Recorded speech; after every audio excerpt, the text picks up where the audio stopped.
Def Comedy Jam 25. It's good to see so many funny people together in one room, all wondering the same thing. Is Katt Williams gonna show up? Nervous as hell right now. Satan and all shady are my enemy. I don't run from the fight. I'm not scared of consequences, because if you're scared of consequences, then that means that breeds fear, and fear means you gonna stop. And we can't ever afford to stop. Check this, man. All that East Coast, West Coast stuff is a bunch of media hype. It's been my dog from day one. All of these big dick deviants is all catching hell in 2024. So Katt Williams said it. The lawsuit started coming out right after he said it, and he said all would be exposed. He heavily implied, and this is again an allegation, that Lucien Grange was having some sort of a relationship with Diddy. In Hollywood, power isn't always about fame or money. It's about silence and who can control it. For decades, whispers of manipulation and exploitation at the highest levels were dismissed as rumor. But now, the whispers are turning into confessions. Beneath the surface of red carpets and award shows lies a darker reality, one where influence is traded behind closed doors. And tonight, Katt Williams isn't just speaking out, he's laying it all bare. No speculation, no hearsay, just receipts. The mask is slipping, and what's underneath might change the way you see the industry forever. You know that moment when someone finally says what you've been thinking all along? That's what it felt like when Katt Williams entered the stage at that Def Comedy reunion. The room was filled with tension, nervous glances, uneasy energy.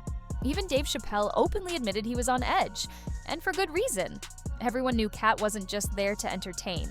He came to speak the truth. There were other people who had publicly alleged that this is what was going on in Hollywood, Katt Williams being one of them. Take a listen to what he said to Shannon Sharpe on his podcast, and this is before the producer had dropped his lawsuit. Take a listen. I'm quite likely to tell the whole truth and nothing but the truth, so help me God. Katt Williams said it. The lawsuit started coming out right after he said it, and he said all would be exposed. And I should make it clear that in this lawsuit, the reason why Universal Music Group is being sued by Lil Rod is because he alleges that it's them that is sitting at the top of this ring. So essentially, Diddy is working for somebody else, and that person that he named in his lawsuit was Lucien Grange. He heavily implied, and this is again an allegation, that Lucien Grange was having some sort of a homosexual relationship with Diddy. So he is the person that controls Diddy, that Lucien Grange was aware of these parties, that Universal Music Group was aware of these parties. Essentially, that Diddy is the thug and the gangster working on behalf of Lucien Grange. That is the takeaway that you get when you read this lawsuit. So how odd that rather than the media being unbelievably interested, as I was, completely seized by this lawsuit, as I was, rather than them asking questions about Fahim, asking questions about Lucien Grange, who's got a very interesting past, changed his name. I don't tend to trust men that change their last names, least of all 3 times, as his family has done. Rather than any of that, they started attacking me for reading the lawsuit. This is when everything starts to make sense. Candace Owens doesn't just support Katt's credibility, she confirms what many had long believed but couldn't verify. Before the Lil Rod lawsuit ever came to light, Katt had already revealed Diddy's connection with Lucien Grange. Consider that for a moment. While the public dismissed him as outrageous, Katt was sharing details that would later appear as part of official legal documentation. He wasn't speculating. He was reporting findings from his own investigations. In 30 years, I've done nothing but collect information. 30 years, 3 full decades, spent methodically gathering evidence while most assumed he was simply being provocative. Every outburst, every so-called rant, and each controversial remark wasn't impulsive. It was a deliberate release of information, part of what may be the most extensive intelligence effort inside Hollywood, led by an insider. Tell me. I know so many things I shouldn't know, and they all know it. This isn't bragging, it's a warning. Katt is signaling to the industry that he holds knowledge capable of ending careers, and they're fully aware of the extent of what he knows. It's a standoff where truth itself holds the most power. Now that Katt's credibility is clear, we can look at what his 30-year inquiry has uncovered, and the findings are more disturbing than expected. Because this isn't just about individual misconduct. It points to an entire economic structure built on the exploitation and degradation of people. Recognize if you keep calling people a conspiracy theorist and you keep saying it's a conspiracy, that people may shy away from the topic. I don't suffer from that. I want to know what's going on, as should every single person in this country, because there should be no individual in the entire world that can beat a woman on camera and not face any charges. That is just an utter insanity. It begs the question as to what is actually going on in Hollywood. And I think the answer is that Hollywood has been being run by a gang with a very long arm, an arm that reaches all the way into the government for a very long time. Candace Owens dismantles every illusion with precise clarity.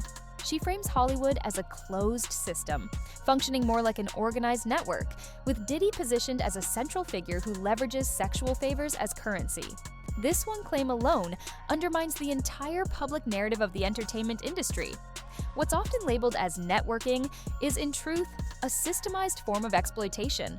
What many view as mentorship can often involve coercion disguised as opportunity, but the impact goes beyond transactional abuse.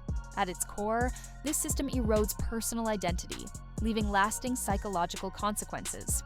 You got to take drugs. You're going through so much to try and deal with life. You are literally, it's an unhealthy space. And so eventually you're going to go too far. You know, who knows what happened to Philip? Who knows what Heath had to do in order to get to where he was at? There's a lot of things that people do that end up sitting and they can't get over it. And they got to keep getting high, hoping to get it out of their head. You know, but when you lose your man card, that's the only thing I can think of. You lose your damn man card. What is that? What do you mean by that? You give up your ability, your right to being a man. A man don't take it, a man gives it. So when you give up that man card, you don't get that back. Are you saying what I think you're saying? No, I'm saying what I'm saying. You don't get that back. You come into this world as a man one time. You give up that right for anything, for fear of being hurt, fear of somebody doing something, for wanting to gain something. When you give up that man card right, you lose some spiritual energy that has always been pushing through. Like if a woman gives up her womanly right of being a mother and taking care of her family and do all those things, when you give up those things, but when you give up your manhood, I've never seen somebody recover from it. That was all the people that went to the puffy parties. That was all the people that did all those things thinking that there was never going to be a consequence for what they were doing.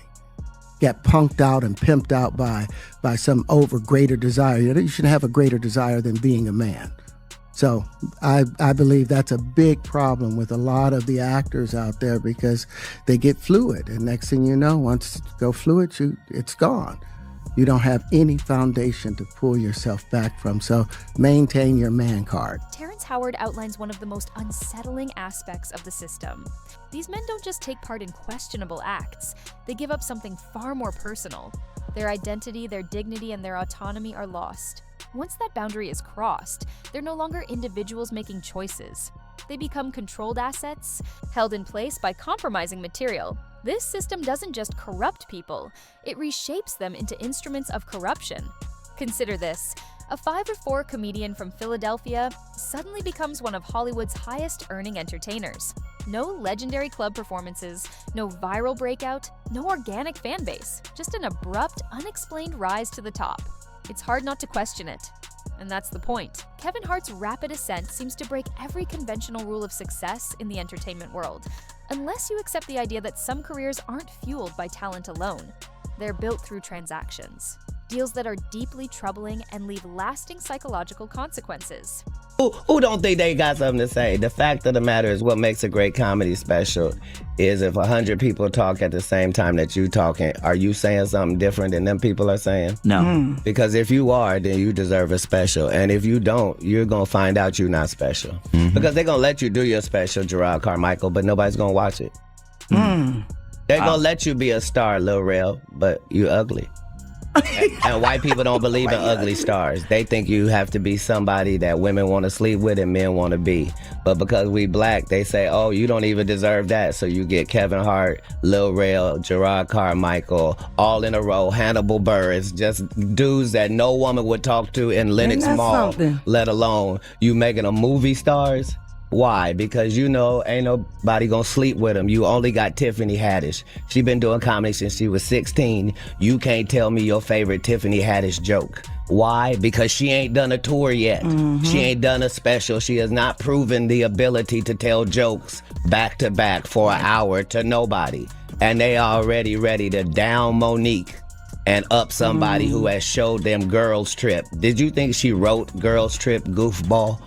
Right. Or do you think that was already a script and they handed it to her? It's up to you, whatever you want to believe. I'm the introduction to Tiffany Haddish in the movie School Dance.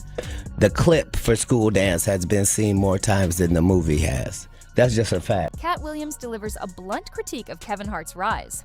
According to him, Kevin and Tiffany Haddish didn't achieve success solely through skill or talent. Instead, he alleges they secured their positions through personal arrangements with Diddy. The claim is explicit. They exchanged favors for opportunity. And, according to Katt, these exchanges haven't stopped. What makes this even more concerning is what followed after Diddy's arrest. Katt points out how swiftly Kevin Hart appeared to defend and shield the image of someone he refers to as a benefactor. We want to thank you. Come here. Don't sit on the bed at night. No homo. No, just don't get close to the bed. Don't get close. But it's just like, yo, we want to thank you for hosting the thing, man. It's been a pleasure. You didn't have to do it, and you did it. No. I definitely didn't have to do it. I definitely didn't have to. First and foremost, I'm not getting in the bed. Shouts out to him and what he did. I'm just gonna, if we can, just let's just put the camera a little this way, just so we're not. I don't want my shot to even, I don't want it to come close to the bed at all. Usher look like he fresh off a goddamn plane. Usher. Fresh off the garden stage. That's my brother right here from day one. We used to wake up and, pause, but like, check this out. Back in the days when he was like 10 and I was a little bit older, his older brother, we used to fight over the Frosted Flakes. You know what I'm saying? Before pause was invented. You know what I'm saying? But it's my brother for real. We used to actually wrestle off of the Frosted Flakes because he used to always get up early with me. Now he's one of the richest stars in the world. And What the did Puff just say? Nobody's going to acknowledge this but me. Puff just said we used to wrestle over the Frosted Flakes, and we're streaming live. That was stupid. Listen, that was stupid. Listen, we having a good time, yo. Usher made it in the... Hey, yo. Kevin Hart reportedly had inside knowledge about inappropriate situations involving Diddy and Usher, details not available to the public indicating close personal access. But instead of distancing himself or raising concerns, Kevin used that information to soften the narrative, framing it as a harmless moment, described as nothing more than playful wrestling over Frosted Flakes. Timing matters. Right after Diddy's arrest, both Kevin Hart and Usher quickly moved into damage control, using nostalgic stories to distract from years of questionable behavior. Kevin Hart's reaction speaks volumes. An innocent person typically distances themselves from controversy. A guilty one attempts to reshape the narrative, making problematic actions appear harmless or routine. If you've ever questioned how Kevin Hart reached the top of Hollywood despite limited comedic versatility, the answer likely isn't based on talent alone. His rise appears linked to behind-the-scenes compromises that pushed him from unknown to untouchable through systematic sexual exploitation. Now we arrive at the darkest part of this story, where family becomes leverage, daughters serve as distraction, and public figures with moral authority reveal far more disturbing roles. Steve Harvey didn't just take part in the system surrounding Diddy, he reportedly used his own family to secure his status within it. The widely discussed relationship between Lori Harvey and Diddy wasn't a scandalous love story. According to this narrative, it was a carefully crafted diversion, arguably one of the most strategic image cover-ups in modern entertainment. Don't get off the wall to dress some pity any ass boy who ain't got doing for himself. You done stopped your climb up on the wall so you can come down here and talk to his little punk. Don't do that, man. I stay away from it. Now, do I want to? Yes. Because I'm a human being and I'm hood. I used to be a fighter and I still got hands. They slow, but if you get up on me real close, I can still knock your monkey ass out. I just don't have the quickness I have. Still know how to turn my hip and shift that weight, and I knock your short ass out. Here, the facade completely breaks down. When asked about his connection to Diddy, Steve Harvey doesn't deny it. Instead, he responds with threats. Specifically, he threatens Katt Williams for speaking publicly. That kind of reaction isn't typical of someone with nothing to hide. It's the kind of response that raises more questions than it answers. Picture this. It's 2019 and the internet is losing its mind. Diddy, who was then 49, and Lori Harvey, a fresh-faced 22-year-old, are spotted everywhere together. Italy, New York Soho, Malibu dinners, you name it. They're there together. Paparazzi catch them strolling like a couple, and the blogs, well, they go wild. A 27-year age gap? That alone raises eyebrows. But then reports drop that they're rocking matching outfits. Matching outfits, people. Like, who does that unless they're trying to scream, "We're together"? But here's the kicker. Steve Harvey, Lori's stepdad, is chilling with them in Italy while this is all going on. Why is Steve, Diddy's buddy since 2005, cool with his stepdaughter cozying up to a man twice her age? Something is not adding up, and the internet smelled it a mile away. Diddy and Lori Harvey, they're heating things up in Italy. Notice her arm is on the back of his chair.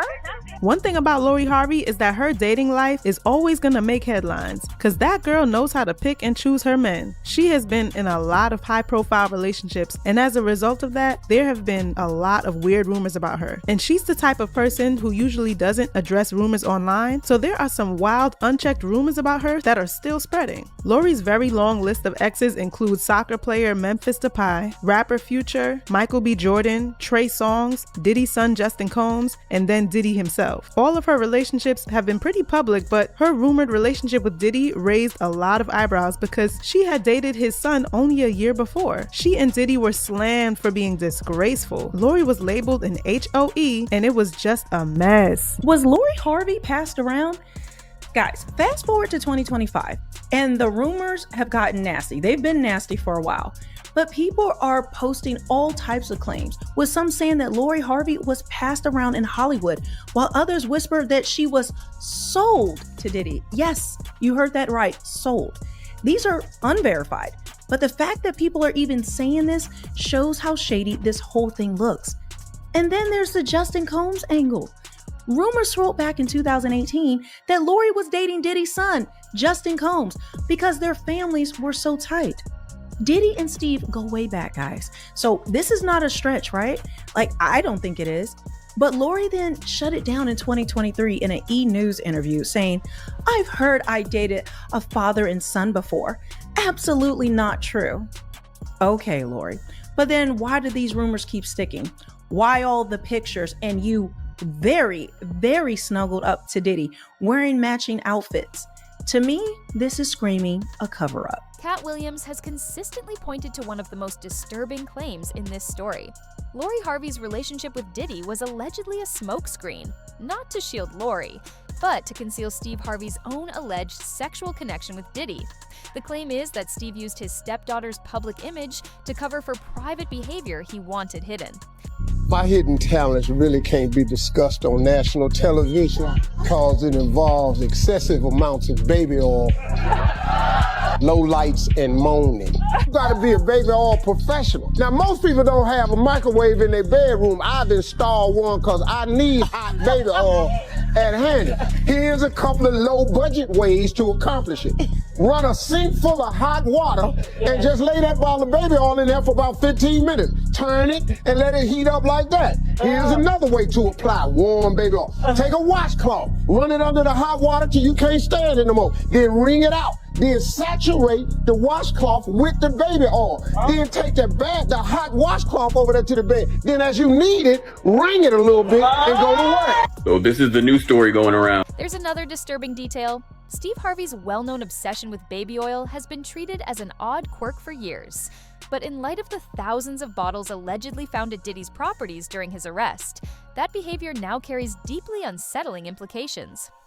It's so funny because I'm so quiet. Yeah. There's been so many stories that have been made up about me. Like I've seen stories about me being like fully in love with somebody and we have like this whole relationship and I'll see the guy and I'm like, I've actually never even met him before. No. Like full blown stories I've heard. I've dated a father and son before. Not true? Absolutely not true. Even Lori Harvey's own denial appears revealing. When she firmly says the rumors about dating both a father and son are completely false, she may unintentionally be confirming something else. That it wasn't her in the relationship with Diddy, it was Steve. Don't live in the world you think you do. Everybody that you think is not guilty is about to show you who they really are. I've been screaming for years. We're not talking about the victims that are still going through right now with other people who are running to cover their ass and deleting their social medias. Pink, Megan Fox, Tyra Banks, Steve Harvey. Why you running? We got legal evidence to drop. But perhaps the most serious claim comes from survivor Allie Carter. She directly names Steve Harvey as one of the celebrities involved in sexual relationships with Diddy. This isn't speculation, it's first-hand testimony from someone who claims to have been present. All right, one time I'm in the studio. Don't judge me either. One time I'm in the studio, and maybe I was tripping. Cause I never really quite been a weed smoker or nothing, but one time I'm smoking weed, brother, and I walk in the studio and just seen uncomfortability to my eyes. How about that? I seen uncomfortability to my eyes, and my eyes are very comfortable with things that I see. And I seen uncomfortability with my eyes. And I'm not I'm not laying back there and saying that everything I'm saying is just 100. That's why it was so easy for me to get out of my contract, is because Round knew to let me go. You know what I'm saying? And even right now, I just say uncomfortability to my eyes. You can take that how you want it. You heard me? But uncomfortability to my eyes. What I'm not used to seeing two men do when I look at them. A powerful man at that. Chopper from Making the Band provides one of the clearest and most unsettling confirmations yet. He recalls seeing two influential men together in a way that left him deeply uncomfortable. One was Diddy. The other, he alleges, was Steve Harvey. From threats of violence to the use of family as image control, and now direct witness accounts. There's a growing pattern that's hard to ignore. According to these accounts, Steve Harvey isn't just involved, he's portrayed as a key player in a system that reportedly uses family members as tools to protect status and influence. The disturbing part about Kevin Hart's success isn't just how fast it happened, it's how little groundwork seemed to exist. Compare him to legendary comedians. Richard Pryor spent decades performing in clubs. Eddie Murphy built his name on SNL. Dave Chappelle earned his reputation joke by joke. But with Kevin Hart, there's no widely remembered defining moment. No iconic set, no viral momentum. Just instant stardom that seems to bypass the usual process entirely. Now, here's something that reshapes how we view those classic rise from struggle celebrity stories. You know the emotional narratives, stories of poverty, rejection, and years of hard work. Katt Williams reveals that many of them may not be real. The adversity itself, he says, is often manufactured. The pain is curated. The struggle is scripted for emotional appeal and branding purposes. Saying that everything that happens in a business that's based off of pretend that seems like a setup is. Everything that happens in a business, everything that happens in a business that's based off of pretend that seems like a setup is. Yes. What I'm saying is, if Jussie Smollett and Lee Daniels for a living make stories that are not real, and they make them so good that people believe them and buy them, and that's what business they're in, why would you think it would be weird if they flipped out and said a story that turned out to not be true? Why? Why would we think that if they are capable of doing that for a living? That's what they do for a living. They do that 300 episodes, is take something fictitious and make it seem real. That's the business. Listen closely as Katt unpacks what he refers to as the Ricky Smiley formula. These entertainers build hardship stories so emotionally charged and believable that it becomes nearly impossible to tell real challenges from staged ones. What they're doing, according to Katt, is turning fake trauma into a career tool. This claim is serious because it challenges the authenticity of every inspiring story in the spotlight. If performers can construct entirely fictional narratives of struggle to gain public support, then what else about their public image is artificially built? their relatability, their humility, their underdog appeal. It could all be calculated and monetized. The celebrities many believe work their way up through adversity may have, in fact, gained access through private deals while hiding behind emotionally crafted stories meant to appeal to audiences and conceal how success was actually achieved. As we approach the conclusion of this exposé, one fact becomes undeniable. The system that protected these predators for decades is finally coming apart. And as it collapses, it's pulling down everyone tied to it, even those who believed they were beyond reach. Steve Harvey has come to symbolize the very flaws within Hollywood's power structure. A man who built a reputation on moral authority while allegedly participating in one of the most unethical systems imaginable. But now, his time appears to be running out. But Steve Harvey is going down with the diddler. My sources very close to me told me about 25 years ago, Steve Harvey went to a freak-off, right? I knew some security guards who had seen it happen. He goes to a freak-off. Him and Diddy allegedly had relations. We all know Diddy has 90 terabytes of footage of freak-offs. What happened? Reportedly, Diddy has been blackmailing Steve Harvey for the last 25 years. And even sicker that I've heard, Diddy was dating his daughter. And so was Diddy's son was dating Steve Harvey's daughter. And reports and security guards close to me tell me that Diddy just uses his daughter as an ATM machine to get back all those years of blackmail that he has been taking away from Steve Harvey.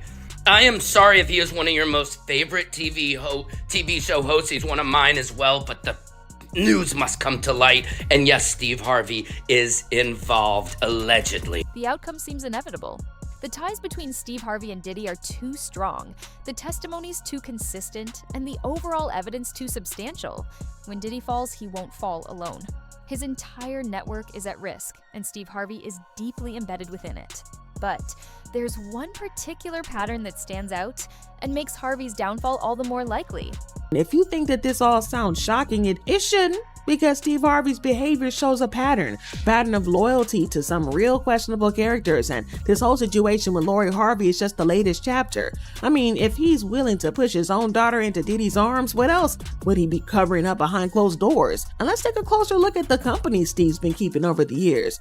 One name that immediately comes to mind, Bill Cosby. Steve Harvey publicly defended Bill Cosby before his conviction. That moment reveals his larger strategy. He doesn't just support figures like Cosby, he protects them. And by doing so, he protects himself. This forms a mutual shield among powerful men, where each defends the other until the system eventually breaks down. Harvey's support for Cosby wasn't about loyalty or friendship. It was part of a broader network. A network where protecting predators meant preserving their shared power. Covering up misconduct isn't just complicity, it becomes participation. Steve Harvey's public image, his family values, religious faith, and relationship advice was carefully curated. But according to these claims, it served as a mask, concealing his involvement in a system marked by exploitation. The real shock, however, isn't just about who was involved. It's about how the entire system operated. In this structure, sexual boundaries were treated as bargaining chips, human dignity was traded as currency, family members were reportedly used as cover, and public morality became a tool to protect private misconduct. Now, that system is unraveling. Diddy sits in federal custody. The protective web is disintegrating. Witnesses are coming forward. Evidence is emerging. And those who believed their secrets were buried are beginning to realize that Katt Williams had been documenting everything all along. For 30 years, Hollywood's most powerful figures allegedly acted with impunity, controlling the narrative and silencing opposition. But they made one crucial miscalculation.